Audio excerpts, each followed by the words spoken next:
This is James Altucher. He ran a hedge fund, and then he did something no hedge fund manager is supposed to do.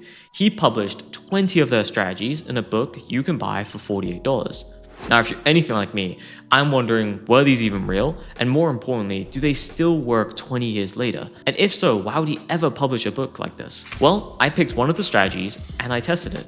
And I've got to say, what I found really surprised me. So in this video, I'm going to code one of his hedge fund strategies from scratch, backtest it on 26 years of data, going back to before the book was even written, and show you exactly what happened to it. Now, the strategy itself is actually stranger than you'd think, because it doesn't care about what price is doing on a single asset. It only cares about what two assets are doing relative to each other. And when those two drift apart, that's the trade it's looking for. But first, who is James Altucher? Well, he ran a hedge fund, and he also ran a fund of hedge funds, which means his actual job was to look inside other people's funds and work out what they were actually doing. And in 2004, he wrote this: 20 techniques, real strategies with real rules, and that real funds were using at the time. Now, just for a second, think about how strange that is.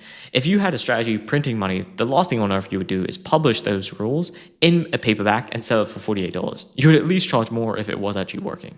So that realistically leaves two options. One, the strategies were never that good in the first place, so they never actually worked, and he was just kind of selling the book. Two, something happens to the strategy the moment everyone actually found out and read about it. And that's the question this whole video is really answering. And the one I picked to test is Technique 2. And Technique 2 is how to play the QQQ SPY spread using unilateral pairs trading.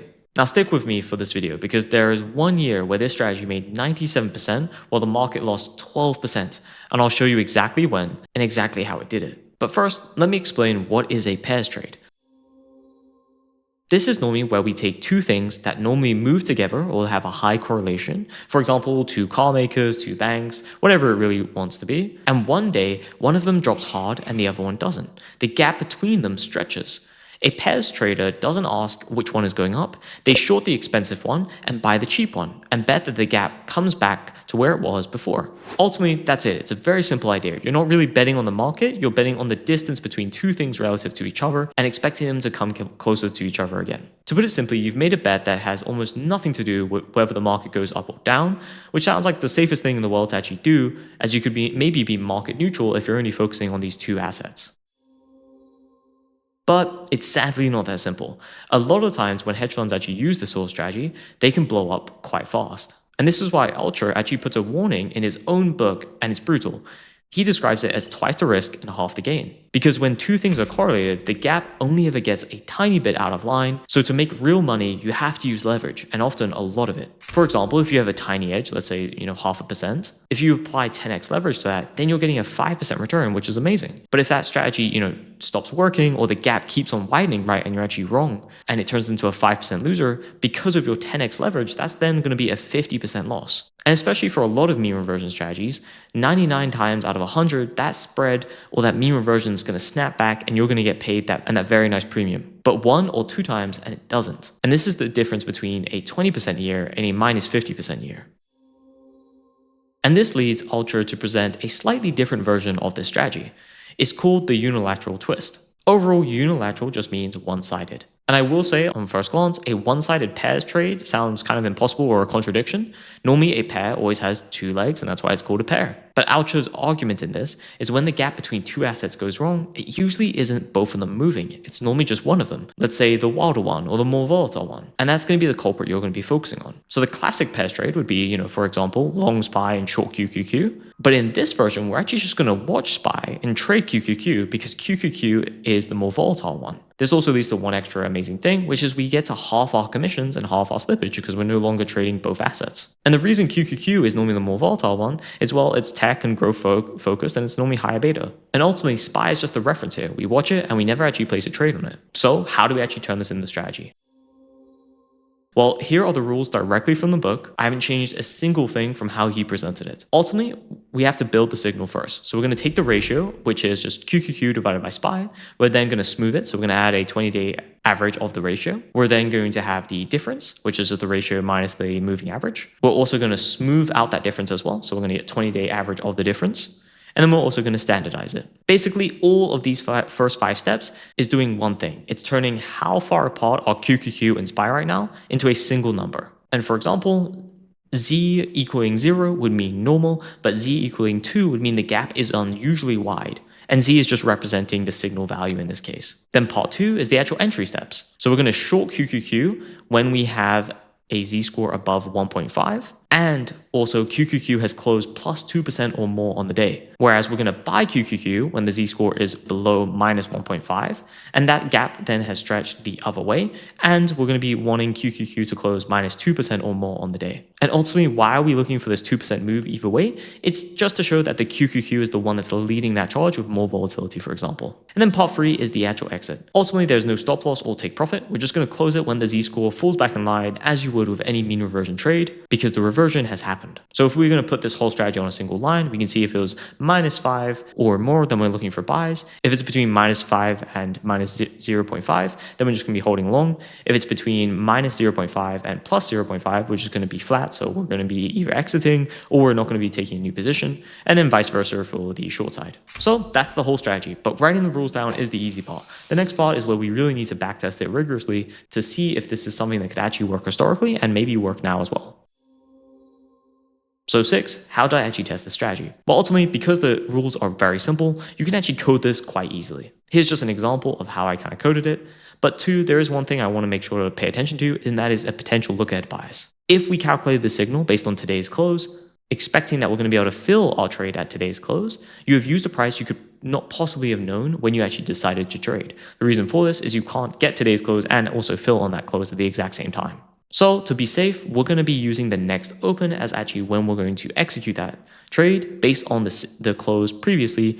And this is just to make sure we have no look-ahead bias in our data. Now, of course, you could actually technically execute an after hours, but depending on liquidity and all those sort of things, it's just easier to say next open as the execution. We also added costs, so I have commissions and slippage, just basis points on either side. And now to the part you guys have all been waiting for, the actual results.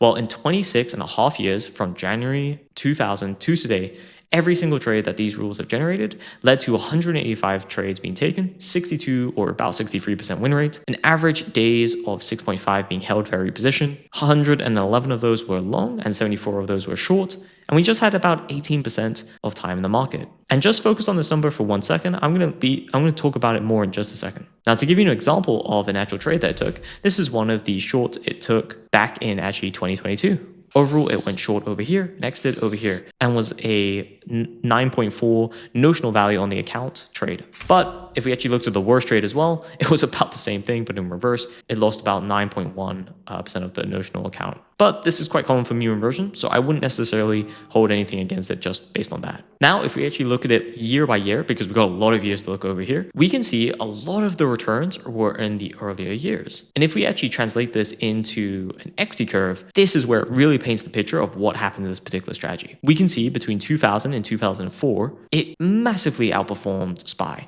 You can see it's basically vertical straight up, and then it basically dragged away itself and kicked its heels for the next 20 or so plus years. So for a very long period of time, it's basically been flat. Has been slightly trending upwards, but not really anything to note. If we actually really compare it to SPY, I believe it only actually returned about 30% from 2004 to 2026 after the publication of this particular strategy. From 2000 to 2003/4, it did though about 500%. Now, I do want to be careful what I say here, because this isn't proof that necessarily just because the book dropped in 2004, instantly the strategy got arbitraged away and now it never really returns anything that much. But realistically, you can only come to 2 conclusions. Either the edge got arbitraged away the moment it went public, or the market simply stopped handing it the days it needs or the condition it needs based on the volatility. So what will be the actual verdict? And does a hedge fund strategy from a $48 book you can buy on Amazon today still actually work? Well, I'm going to start with the honest answer. Over 26 years, it made about 600%, and it was only slightly better in outperforming SPY, but if we look at it most recently, it has technically lost. But another thing we want to look at is correlation. So here is the rolling day correlation returns versus SPY, and overall when you average those all out, the correlation actually comes down to less than 0.1, which is a huge thing to pay attention to, especially because this strategy is only in the market 18% of the time, meaning you can run a ton of other strategies while running this strategy and have something that's very low correlation to SPY. And if you guys have watched any of my other videos, I talk about this concept of the holy grail or running a portfolio of uncorrelated or low correlation strategies altogether. And ideally, you want to be running these automated. Now, while I wouldn't advocate for running this particular strategy, just because it does really seem like it has been arbitraged away, at least for SPY and QQQ, the real lesson you can take from this book is the techniques it used to create the strategy that hugely outperformed in 2000 to 2004. And I'd be happy to take a bet that this technique and idea works in other markets or in newer inefficient markets where you're basically doing the exact same thing but copying and pasting it somewhere else. Just on face value, if I had to run this strategy, I wouldn't be totally opposed to it just because it has a low correlation to SPY. And actually on a Sharpe ratio, it did outperform SPY by a decent margin. Now, if you're wanting to actually do anything like this and build your own algo and learn techniques from many different hedge funds and in algorithmic trading itself, check out the Crypto Momentum group that I run. We help you take strategies like this one and get them running live automatically. Links in the first description if it's useful to you. And don't worry, you don't need to know how to code to actually get something running nowadays because of the power of AI. Now, I hope this video was valuable to you, and there are 19 more techniques in this book, so let me know if you want me to go over them.